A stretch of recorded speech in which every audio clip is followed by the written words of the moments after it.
Aren't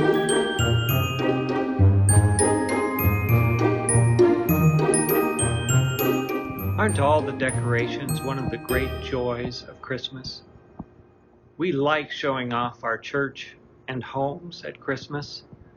We are proud of the work and preparation that goes into these festive holiday spaces. I'm going to show you a space I'm also proud of.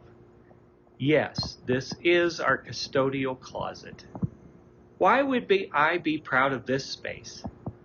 Well, it takes a lot of work to keep our space clean and tidy, and that, as much as decorations, is a part of hospitality. This reminds me of one of the prominent characters of our Advent story, John the Baptist.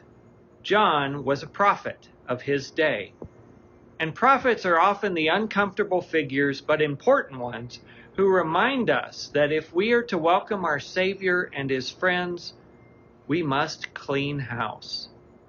John reminds us that not all is right in our world, and sometimes not all may be right in our church. What are we to do? We need to clean house. I hope you will celebrate with us another special Sunday. This Sunday, our choirs will be performing their cantata entitled Comfort and Joy. I am very excited to see and hear what they have to share. Come join us at 10 a.m. online or in person. HopeChangesLives.org.